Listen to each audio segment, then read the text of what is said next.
बहुत समय पहले की बात है। मद्र देश में एक प्रतापी राजा रहते थे। उनका नाम था राजा अश्वपति। उनके पास सब कुछ था, धन, वैभव, सम्मान, लेकिन एक चीज की कमी थी, संतान। राजा और उनकी रानी ने वर्षों तक तपस्या की और देवी सावित्री देवी की आराधना की। उनकी कठोर तपस्या से प्रसन्न होकर देवी ने उन्हें एक सुंदर और तेजस्वी पुत्री का वरदान दिया। उस कन्या का नाम रखा गया सावित्री।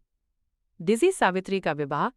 सावित्री बड़ी होकर अत्यंत बुद्धिमान, साहसी और रूपवती बनी। जब उनके विवाह का समय आया तो राजा अश्वपति ने कहा कि वो स्वयं अपने लिए वर का चयन करे। सावित्री ने वन में जाकर एक राजकुमार को देखा, सत्यवान। सत्यवान बहुत गुणी और धर्मात्मा थे, लेकिन वे वन में अपने अंधे पिता के साथ साधारण जीवन जी रहे थे।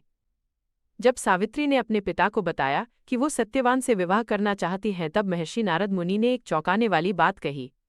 उंगली से दाहिनी ओर इशारा, सत्यवान की आयु बहुत कम है, वो केवल 1 वर्ष ही जीवित रहेंगे।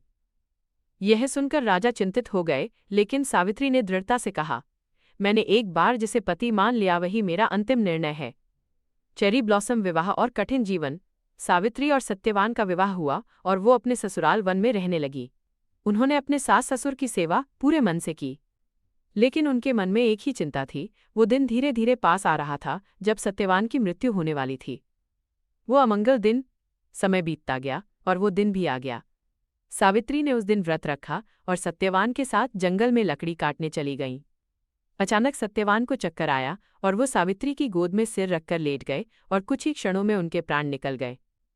तभी वहां प्रकट हुए मृत्यु के देवता यमराज। उन्होंने सत्यवान की आत्मा को अपने पाश में बांध लिया और चलने लगे।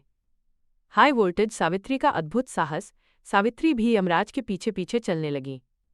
यमराज ने कहा, उंगली से दाहिनी ओर इशारा, वापस जाओ, ये प्रकृति का नियम है। लेकिन सावित्री नहीं मानी। उन्होंने धर्म, नारी के कर्तव्य और पति के प्रति प्रेम की बातें कहीं। उनकी भक्ति और बुद्धिमत्ता से प्रभावित होकर यमराज ने कहा, उंगली से दाहिनी ओर इशारा, तुम एक वरदान मांग सकती हो, लेकिन सत्यवान का जीवन नहीं। सावित्री ने पहले अपने ससुर की आंखों की रोशनी और उनका खोया हुआ राज्य मांगा, जो तुरंत मिल गया। फिर उन्होंने अपने पिता के लिए 100 पुत्रों का वरदान मांगा, वो भी मिल गया। फायर बुद्धिमानी से जीती बाजी। अंत में सावित्री ने कहा, उंगली से दाहिनी ओर इशारा, मुझे और सत्यवान को भी 100 पुत्रों का वरदान दीजिए। यमराज ने बिना सोचे समझे तथास्तु कह दिया। अब सावित्री मुस्कुराई और बोली, उंगली से दाहिनी ओर इशारा, हे देव, जब मेरे पति ही नहीं रहेंगे तो मुझे पुत्र कैसे होंगे। यमराज को अपनी गलती का एहसास हुआ। सावित्री की बुद्धिमत्ता और अटूट प्रेम के आगे उन्हें झुकना पड़ा। उन्होंने सत्यवान को पुनः जीवन दे दिया।